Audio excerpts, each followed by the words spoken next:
Hello दोस्तों, नमस्कार। स्वागत है आपका आज की इस वीडियो में। बताने वाले हैं क्लास 8वां का, ठीक है, राष्ट्रीय आय सह मेधा छात्रवृत्ति परीक्षा, ठीक है।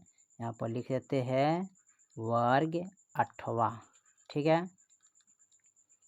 चलिए, वर्ग 8वां का राष्ट्रीय आय सह मेधा छात्रवृत्ति परीक्षा 2025 का ऑब्जेक्टिव सवाल को हल करेंगे। चैप्टर 1 है वर्ग और वर्गमूल को हल करेंगे, ठीक है। तो चलिए यहाँ पर हम वर्ग और वर्गमूल के चैप्टर 1 से हम क्वेश्चन 1 को शुरू करते हैं, ठीक है। तो यहाँ पर हमारा सवाल दिया है निम्नलिखित में कौन पूर्णांक नहीं है, ठीक है।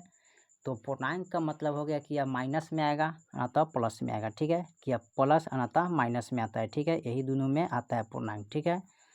तो देखिए यहाँ पर जो ऑप्शन है यहाँ पर 1 कह रहा है तो इसको ऐड करेंगे, ठीक है। जैसे कि यहाँ पर दिया है तो माइनस का 16, ठीक है, अब प्लस 0 इसको जोड़ेंगे तो कितना आ जाएगा, माइनस का 16 ही आएगा, ठीक है। दूसरिका में कह रहा है इसका दिया है 9 माइनस 11, ठीक है, 9 10 11 यानी कि घटाएंगे तो माइनस में क्या आएगा, 2 आएगा, ठीक है। तीसरिका कह रहा है 5 यहाँ पर दिया हाँ ठीक है 5 गुने 9 यानी कि माइनस के 5 गुने 9 तो 9 पचे 45 तो माइनस 45 आ जाएगा, ठीक है।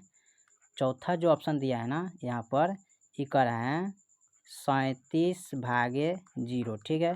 जब 0 से इसमें भाग करेंगे तो हमें क्या प्राप्त होगा, 0 ही प्राप्त होगा, ठीक है, ठीक है। क्या होगा, 0 होगा, ठीक है। तो यहाँ पर अपरिभाषित होता है, ठीक है, क्या होगा, अपरिभाषित, ठीक है, अपरिभाषित होता है इसका मान, ठीक है। तो देखिए ये भी पूर्ण संख्या है, ये भी पूर्ण संख्या है, ये भी क्या है, पूर्ण संख्या है, ठीक है। 0 ना प्लस में आता है ना माइनस में आता है, ठीक है। ये आपका नहीं होगा, ये क्या होता है, अपरिभाषित होता है। तो आपका ऑप्शन क्या होगा, 4 नंबर होगा, यह पूर्णांक नहीं है, ठीक है। चलिए क्वेश्चन नंबर हम दूसरा देखते हैं। दूसरा में क्या कह रहा है, क्वेश्चन नंबर दूसरा कह रहा है निम्नलिखित में कौन अर्थपूर्ण नहीं है, ठीक है। निम्नलिखित में कौन अर्थपूर्ण नहीं है। अर्थपूर्ण का मतलब हो गया कि जैसे 1 में दिया है 8 भागा 2, ठीक है, 2 में दिया है 8 भागा 3, ठीक है, बराबर 3 में दिया है 8 भागा 16, ठीक है। 4 का ऑप्शन दिया है 8 भागा यहाँ पर 880 लिखा गया, ठीक है। यहाँ पर 0 मिटा देते हैं, ठीक है, यानी कि यहाँ पर लिखना चाहिए 8 भागा 0, ठीक है, बराबर इसमें भी बराबर देते हैं। देखिए इसको जब भाग करेंगे तो आप कितने मरतबे कटेगा, इसको जैसे 8/2 कर देंगे तो 2 चौका 8 कट गया, ठीक है, 4 आ गया। यहाँ पर 8/3 करेंगे तो ये नहीं कटेगा, ठीक है। यहाँ पर 8 इसको 16 लिखेंगे तो ये कटेगा, 8 का 8 8 दूनी 16 कट जाएगा तो 1/2 होगा। यहाँ पर 8/0 करेंगे, ठीक है, तो भाग करेंगे तो क्या आएगा, 0, यानी कि अर्थपूर्ण नहीं होगा, ठीक है। इसमें भाग करेंगे तो क्या होगा, इसका कोई मान नहीं आएगा, यानी कि लिखेंगे अर्थपूर्ण नहीं है, ठीक है। यही आपका ऑप्शन हो जाएगा, यानी कि क्वेश्चन नंबर 2 का ऑप्शन क्या हो जाएगा, ये चौथा हो जाएगा, ठीक है। ये ऑप्शन ये आपका क्या है, अर्थपूर्ण नहीं होगा। बाकी क्या है, अर्थपूर्ण है, इसमें भाग लग सकता है, ठीक है। ये इसमें भाग नहीं लगेगा, अर्थपूर्ण नहीं होगा, ठीक है। चलिए क्वेश्चन नंबर हम तीसरा देखते हैं। तीसरा में क्या कह रहा है, क्वेश्चन नंबर तीसरा कह रहा है निम्नलिखित संख्याओं में से कौन सा परिपूर्ण वर्ग है, ठीक है। परिपूर्ण वर्ग हमको देखना है इसमें, ठीक है। तो देखिए 1 में कह रहा है 11, ठीक है, 2 में दिया है 12, ठीक है, 3 में है 16, ठीक है, 4 में दिया है 32। अब बताइए 11 का वर्गमूल निकलेगा, नहीं निकलेगा, ठीक है, नहीं होगा। 12 का वर्गमूल निकलता है, नहीं निकलेगा, ठीक है। 16 का वर्गमूल निकलता है जी तो 4 निकलेगा, ठीक है। 32 का वर्गमूल निकलता है तो नहीं निकलता है, ठीक है। ये आपका गलत हो जाएगा, यानी कि ऑप्शन क्या हो जाएगा, 3 नंबर आपका सही हो जाएगा, ठीक है। चलिए क्वेश्चन नंबर हम चौथा देखते हैं, ठीक है। क्वेश्चन नंबर 4 में करा निम्नलिखित परिपूर्ण वर्ग में कौन सम संख्या के वर्ग है। ठीक है, इसमें सम संख्या का वर्ग कौन होगा। ठीक है, जैसे 1 में दिया है 111, ठीक है, 2 में दिया है 256, 3 में दिया है 256 और 4 में दिया है 6, 5, 61। ठीक है, इसका क्या पूछा है, यहाँ पर पूछा है सम संख्या का क्या होता है, यहाँ पर वर्ग निकालना है। ठीक है, तो देखिए सम संख्या का वर्ग निकालने के लिए आपको करना क्या पड़ेगा, जैसे कि यहाँ पर थोड़ा लिखने में गलती हो गया, यहाँ पर 2 से 25 ना है, तो यहाँ पर 2 से 25 लिखेंगे। ठीक है, इसको मिटा देते हैं। ठीक है, यहाँ पर हम लिखेंगे 2 से 25। ठीक है, यहाँ पर लिख लेते हैं फ्रेश। ठीक है, लिखेंगे क्या 2 से 25। ठीक है, अब इसका सम संख्या का वर्ग देखना है। ठीक है, तो देखिए इसमें ए होगा 11 का। ठीक है, तो ऑप्शन इसका नहीं होगा। ठीक है, क्योंकि ए वाला नहीं होगा। ठीक है, इसमें सम आता है, ऐसी सॉरी विषम आता है, ये भी विषम का वर्ग है। ठीक है, ये भी क्या है, विषम का वर्ग है। ठीक है, अगर पता करना है तो आप इसमें 2 से भाग कर सकते हैं, आपको निकल जाएगा। ठीक है, तो ये आपका ऑप्शन क्या हो जाएगा, ए वाला हो जाएगा। ठीक है, सम संख्या। ठीक है, ये वाला होगा, इसका 11 आता है, इसका 25 आता है, तो ठीक है 25 क्या है, सम संख्या ना, तो यही आपका ऑप्शन हो जाएगा, यानी कि दूसरी का 225 क्या होगा आपका सम संख्या हो जाएगा। ठीक है, यानी यहाँ पर ऑप्शन सॉरी यहाँ पर आपका ऑप्शन ए वाला नहीं होगा, ऑप्शन आपका ये भी गलत होगा। ठीक है, क्योंकि 25 जो है ना क्या है, ये क्या है, विषम संख्या है। 25 11 विषम संख्या है, 25 भी, यानी कि ये भी विषम संख्या, ये भी है विषम संख्या।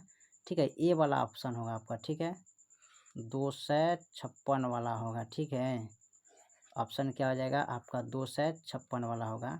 ठीक है, ये वाला ऑप्शन होगा।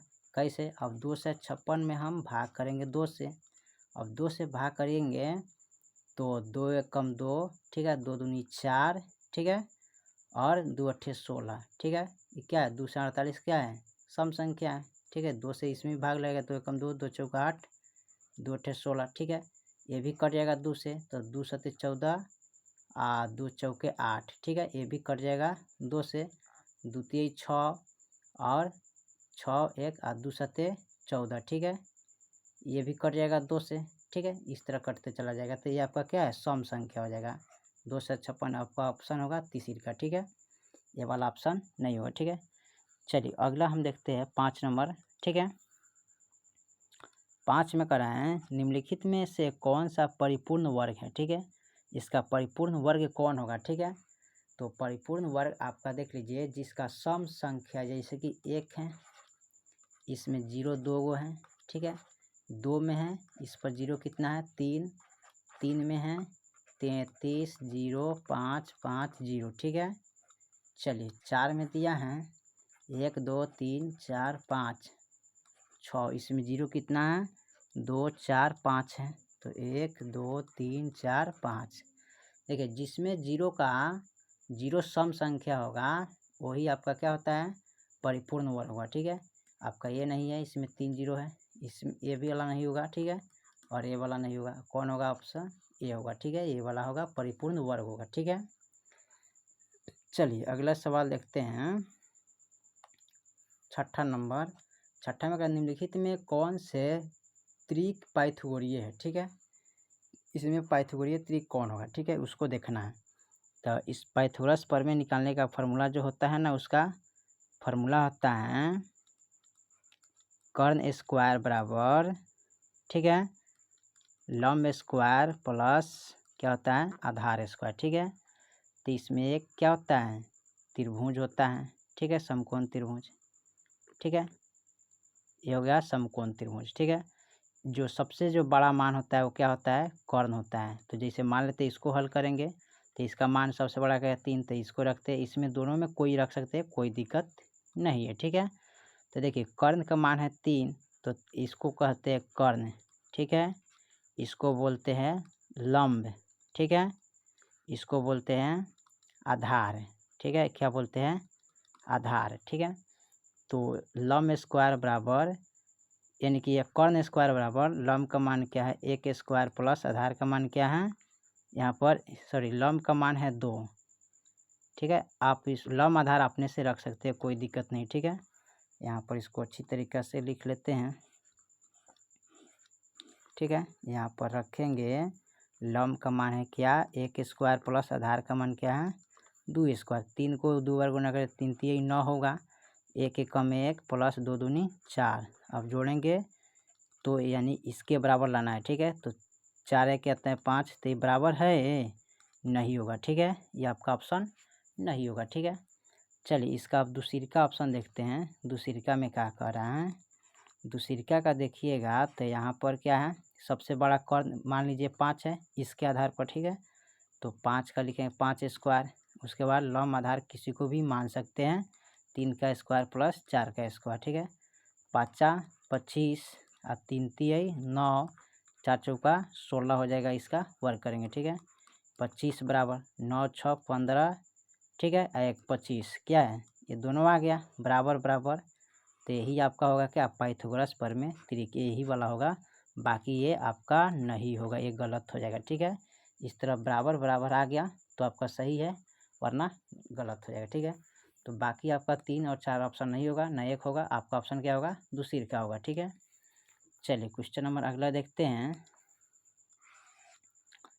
7 में कह रहा है निम्नलिखित में कौन वर्ग संख्या है, ठीक है। निम्नलिखित में कौन वर्ग संख्या है, वर्ग का मतलब जानते हैं ना, यानी कि जैसे 12 है, 2 में 27 है, ठीक है, 3 में 49 है और 4 में 99 है, ठीक है।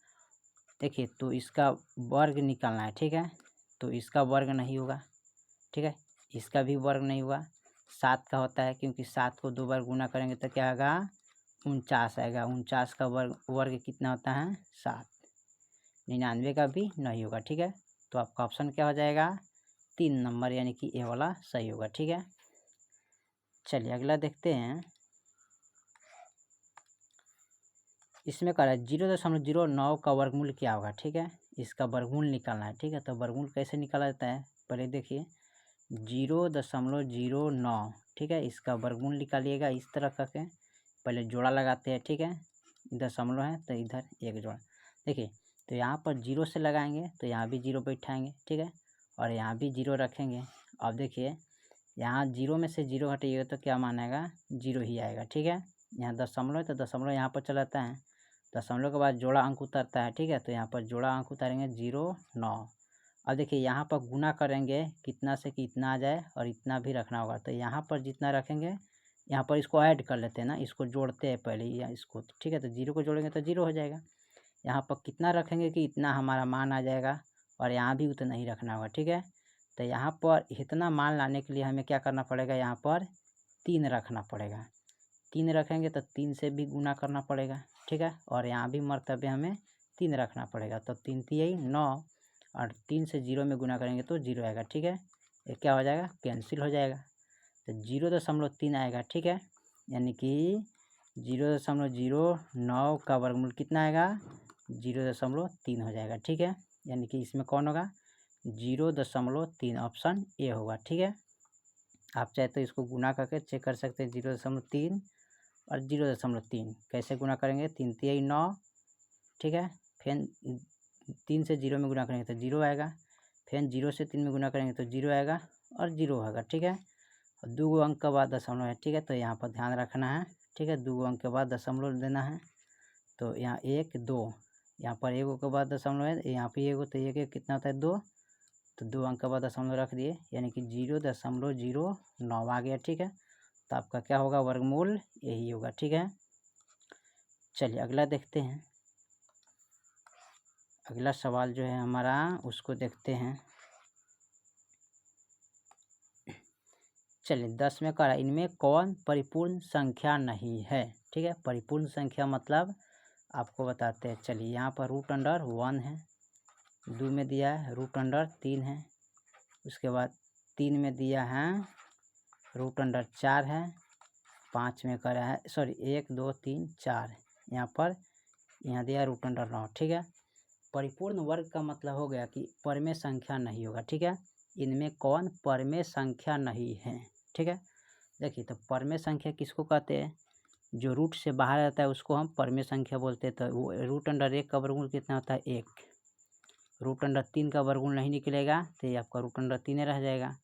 4 का वर्गमूल 2 आता है, 9 का वर्गमूल 3 आता है, ठीक है।